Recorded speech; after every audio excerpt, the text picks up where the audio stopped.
성도 여러분 안녕하세요. 10월 12일 목요일 아침 말씀 시간입니다. 오늘 함께 하실 하나님 말씀은 열왕기상 15장 9절에서 24절까지 말씀입니다. 그 가운데 11절에서 15절 그리고 18절에서 19절까지 말씀을 봉독하여 드리겠습니다. 아사가 그의 조상 다윗같이 여호와 보시기에 정직하게 행하여 남색하는 자를 그 땅에서 쫓아내고 그의 조상들이 지은 모든 우상을 없애고 또 그의 어머니 마아가가 혐오스러운 아세라상을 만들었으므로 태후의 위를 패하고 그 우상을 찍어 기드론 시냇가에서 불살랐으나 다만 산당은 없애지 아니하니라.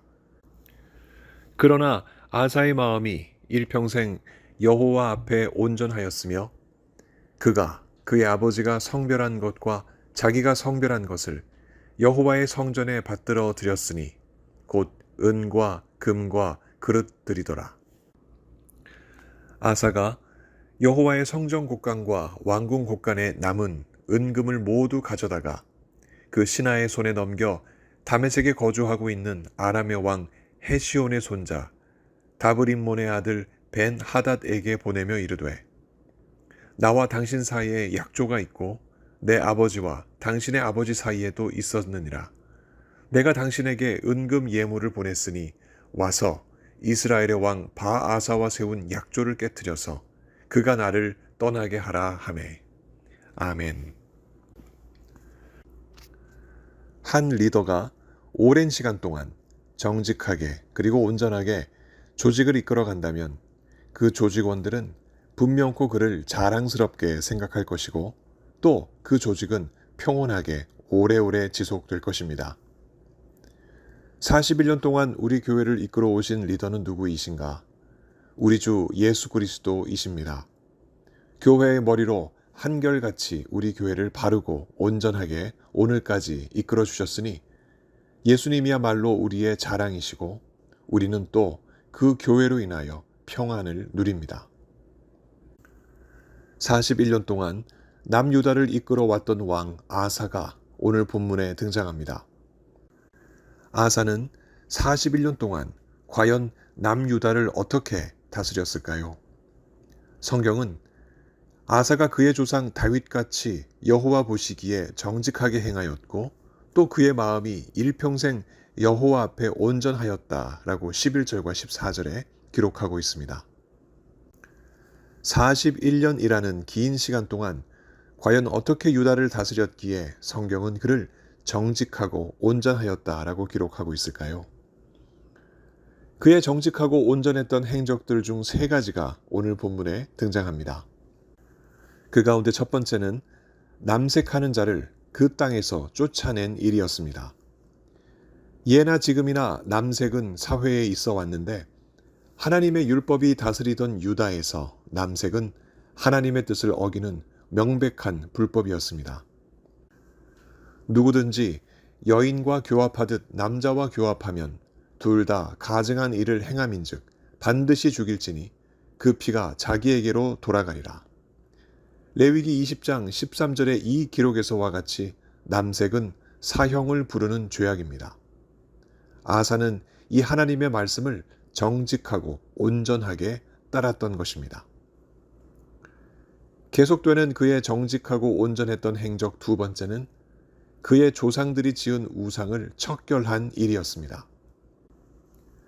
그의 조상이라 함은 다윗 왕가를 말하는데 하나님의 율법이 유다에 있는 어느 가정보다 바르고 온전하게 지켜져야 할 가정이 왕가 아니었겠습니까?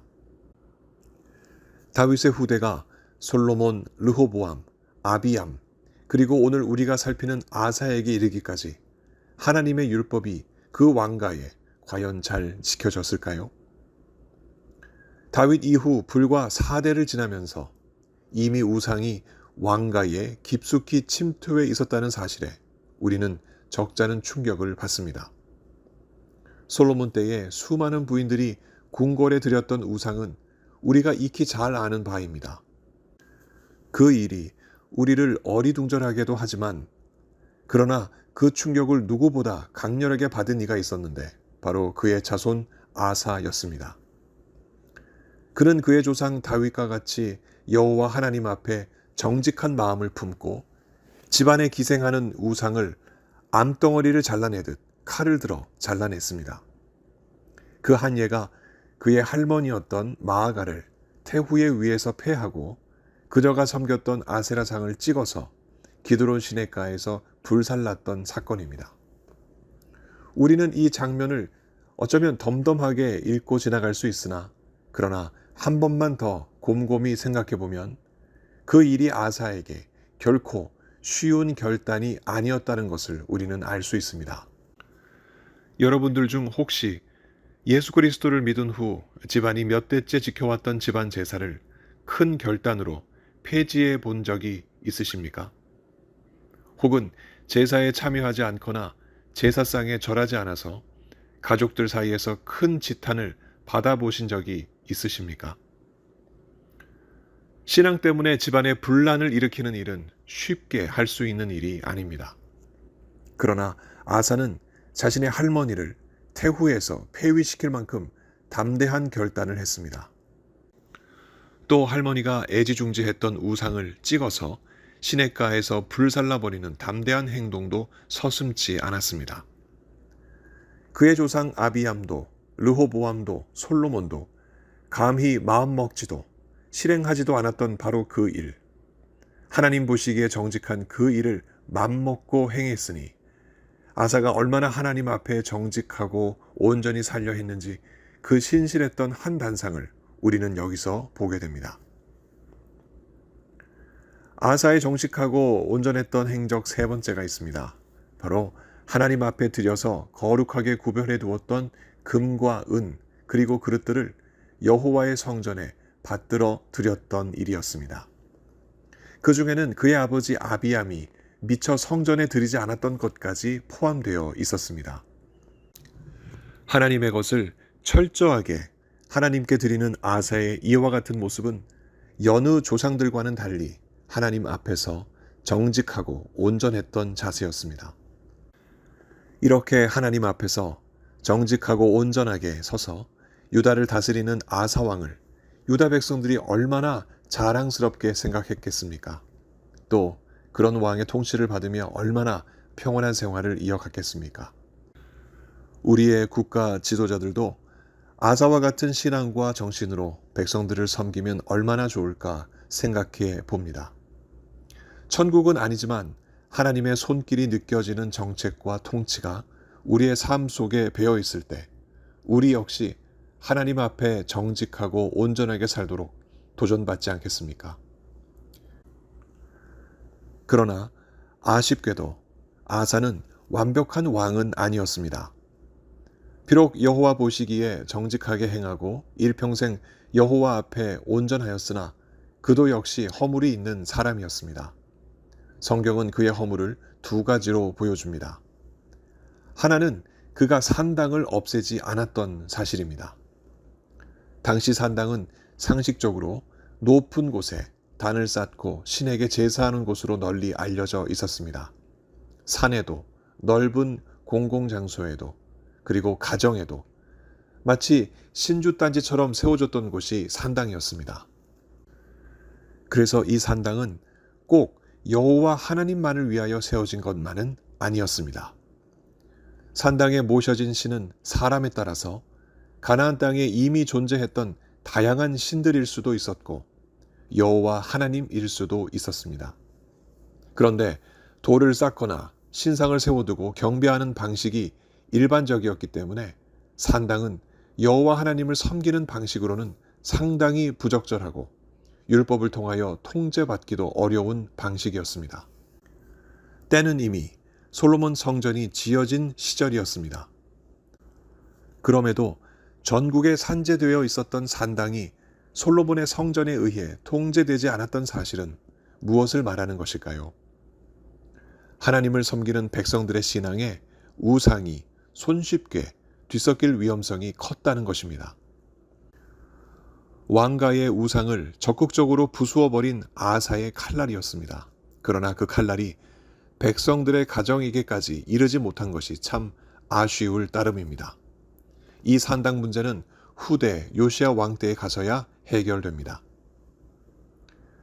아사의 두 번째 허물은 여호와의 성전 곳간에 구별하여 드렸던 금과 은을 다시 꺼내어 정략에 활용했다는 사실입니다.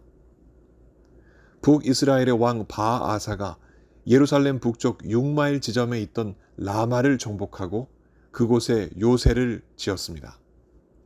이에 다급해진 아사는 아람의 왕자 벤 하닷에게서 군사적인 도움을 얻고자 성전과 왕궁의 금, 은을 모아서 벤 하닷에게 예물로 보냈습니다. 이 일로 당장은 아사가 발등에 떨어진 불은 껐을지라도 훗날 벤 하닷이 북이스라엘과 남유다를 향해 칼끝을 향하는 참혹한 전쟁으로 이어집니다. 상황이 아무리 급박해도 하나님께 드린 예물을 다시 꺼낼 마음을 먹고 실행에 옮긴 아사의 행위는 하나님 앞에서 정직하지도 온전하지도 않습니다.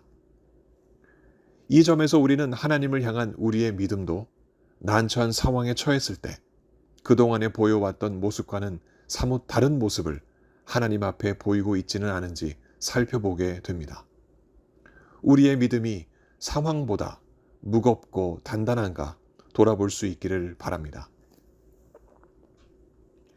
그렇게 허점이 있었음에도 불구하고 아사는 다윗을 닮아 하나님 앞에 정직하고 온전하게 행했던 왕이었습니다. 그의 삶을 통해 우리는 하나님 앞에 어떻게 살아야 더욱 정직하고 온전하게 될 수 있을지 많은 도전을 받습니다.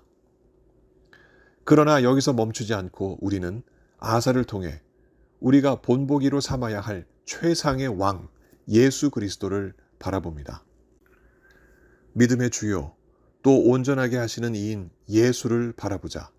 그는 그 앞에 있는 기쁨을 위하여 십자가를 참으사 부끄러움을 개의치 아니하시더니 하나님 보좌 우편에 앉으셨느니라. 히브리서 12장 2절의 기록입니다. 우리가 믿음으로 예수님을 바라볼 때 우리는 우리를 점점 온전하게 만들어 가시는 그 놀라운 은혜를 경험하게 됩니다. 또 그 은혜를 경험하면 할수록 난감한 상황을 만나도 우리는 믿음으로 그 상황을 넉넉하게 이겨냅니다. 마치 예수님께서 십자가를 지셔야 할 그 난감함 속에서도 성부 하나님의 뜻을 이루어내셔서 하나님의 영광을 드러내신 것 같이 우리 역시 모든 역경을 믿음으로 이겨내고 결국 하나님께 영광을 돌리게 됩니다. 이 모든 일이 믿음의 주, 예수님의 은혜가 아닐 수 없습니다. 우리의 삶이 비록 완전하지는 않더라도 예수님을 믿고 따름으로 더욱 정직하고 더욱 온전해지길 하나님 앞에 구합시다. 그렇게 조금씩 변화하는 우리의 삶 속에 그리고 우리의 마음 속에 예수님이 우리의 자랑이시고 또 우리의 평강이신 것을 우리는 더욱 깊이 누리며 살아가게 될 것입니다. 성령께서 이와 같은 귀한 은혜 우리 모두에게 주시길 예수님 이름으로 간절히 축원합니다. 함께 기도하시겠습니다. 하나님 아버지, 아사는 하나님께 큰 칭찬을 받은 사람입니다. 하나님 앞에서 정직하게 행하였다. 그리고 온전하게 행하였다. 라는 귀한 칭찬을 받았습니다. 비록 살아가면서 여러 가지 실수들이 있었으나 그 모든 것까지 우리 하나님께서 덮어주시고 이와 같은 칭찬을 주셨습니다. 하나님 아버지, 우리의 삶도 하나님께로부터 정직하다, 온전하다 하는 칭찬을 받는 삶이 되기를 간절히 소망합니다. 우리의 힘으로는 절대 불가능하여 우리 하나님께서 예수 그리스도를 우리에게 보내주셨으니 그 예수 그리스도를 본받아 살며 우리가 주님 앞에 정직하고 주님 앞에 온전하게 살아가는 귀한 삶 살게 하여 주옵소서. 몸이 아프신 성도님들, 이 시간에도 찾아가 주셔서 우리 하나님 어루만져 주시고 그 믿음대로 속히 낫게 하여 주옵소서. 삶의 크고 작은 많은 문제에 주님 앞에 놓고 기도하는 하나님 백성들, 우리 하나님께서 형통한 길을 그 믿음 보시고 열어 주옵소서. 오늘도 택하신 백성들과 함께 하실 것을 믿사옵고 우리 주 예수 그리스도 이름으로 감사하며 기도합니다. 아멘. 성도 여러분, 오늘 하루도 주님과 동행하시는 귀한 하루 보내시기 바랍니다. 감사합니다.